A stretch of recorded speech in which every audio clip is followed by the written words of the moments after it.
So, it is time to talk about free agency. The majority of top free agents have signed with their teams, and all that's left in the free agency pools are the lesser players that could maybe provide something for teams that signed them. This was a tough year for free agency. No player really stuck out, and there wasn't as much movement as we've seen in years past. But with that, we still have to talk about it. So let's look at this year's biggest winners and losers of free agency. I want to start with the winners, and the biggest winner has to be the Los Angeles Lakers. They finally have some continuity on this team. They brought in Gabe Vincent using the MLE. He's a good movement shooter. He has some solid on-ball skills and won't be asked to do too much alongside LeBron James and Anthony Davis. I also believe that he is a big upgrade over Dennis Schroeder. You signed Taurean Prince, who was like a 38% shooter last year. You bring in Cam Reddish, who can be a nice developmental piece. We see what the Lakers were able to do with guys like Malik Monk and Lonnie Walker. Maybe Cam Reddish can follow that trend. And then most importantly, you re-signed D'Angelo Russell and Austin Reeves to relatively cheap contracts. I mean, this was fantastic. You did everything you needed to do. You added depth, you improved your shooting, you kept players in that needed to be kept in, and overall just had a very, very good free agency. This was a team that just made the Western Conference Finals, and clearly they are in the top tier of NBA teams. Improved depth would allow for more load management for LeBron James and Anthony Davis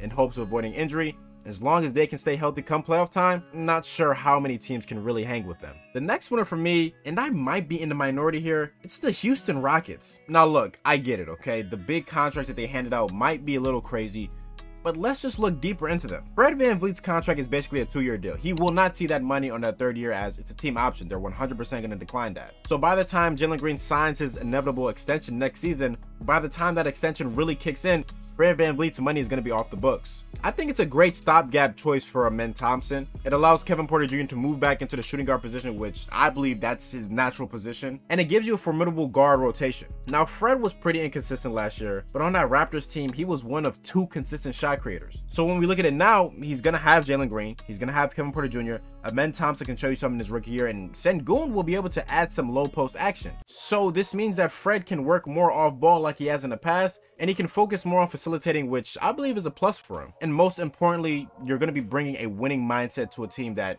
desperately needs it. Then it's Dillon Brooks, and I mean, his contract is descending, and once that new TV deal kicks in, it's going to look like chump change. He'll be great for the culture and was just an all-NBA defender. Now, the offensive side of the ball, okay, we can talk about that a little later. And let's not forget about Jacques Landale, who they just brought in. Oh my God, 4 years, $32 million.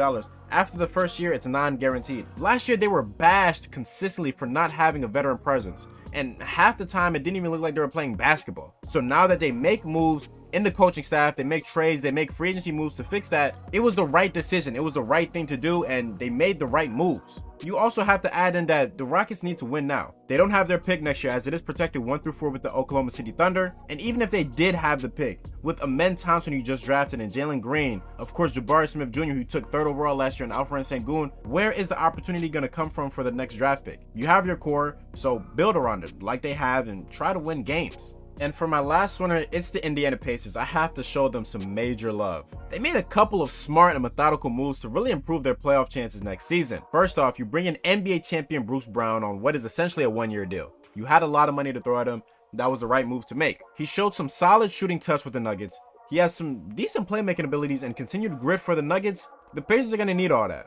And then you traded for Obi Toppin, who you got for dirt cheap. I'm pretty sure only took a couple of 2nd rounders. He's going to improve the rim pressure and rebounding on this team. And that's 2 things that they were desperately lacking. His numbers as a starter compared to off the bench are essentially night and day. When he gets the opportunity, he's going to shine. And now in a new system with the head coach like Rick Carlisle, who's really going to bring the most out of him, it's going to be great for him. I think he's going to be very, very, very good for this Indiana Pacers team. And then what probably is the biggest move of them all, re-signing Tyrese Halliburton to that lucrative contract that I wholeheartedly believe he deserves. Tyrese Halliburton might be the best point guard in the Eastern Conference, so that speaks for itself. And you look at this team last year, they were as high as the 4th seed before Tyrese Halliburton went down with injury, and I expect him to make some real noise once again this upcoming season. Now, we got to talk about the losers. The most obvious loser for me is the Philadelphia 76ers. 1 game away from the Eastern Conference Finals, taking the Boston Celtics to 7 games.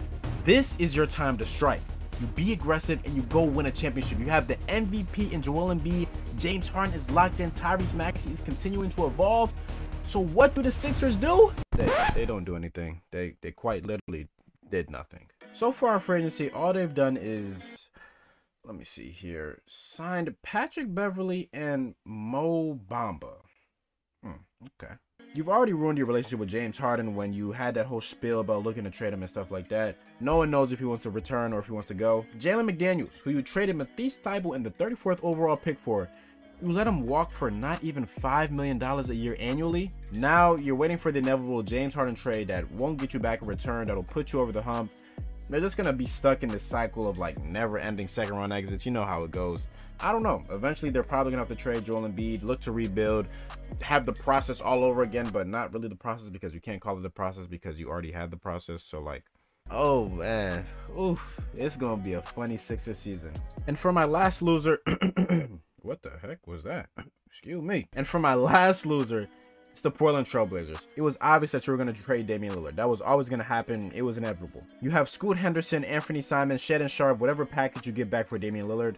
So why in the world are you shelling out $160 million to Jeremy Grant? If it's not a star player or someone transcending into a star player, I really can't think of any 5-year deals that have ever worked out for the team. Like, did we not learn anything from Yusuf Nurkic's extension? So now that you have him locked in for 5 years, nobody's gonna trade for him until he's about 3 to 4 years into that contract. And by that time, he'll be 33 years old, so his value is gonna diminish a lot. And it's not even like Jeremy Grant really deserves that contract. I mean, he hasn't contributed to winning basketball since there's been an uptick in his scoring. His defense has went down, his shot quality, it's okay. He's a good three-point shooter, but he doesn't play make much. I mean, he can't really handle the rock, so $32 million, yeah, it's a bad contract. It's probably the worst contract out of all the contracts in free agency. All in all, though, if I wanted to talk about all the winners and losers, we'd be here for so long.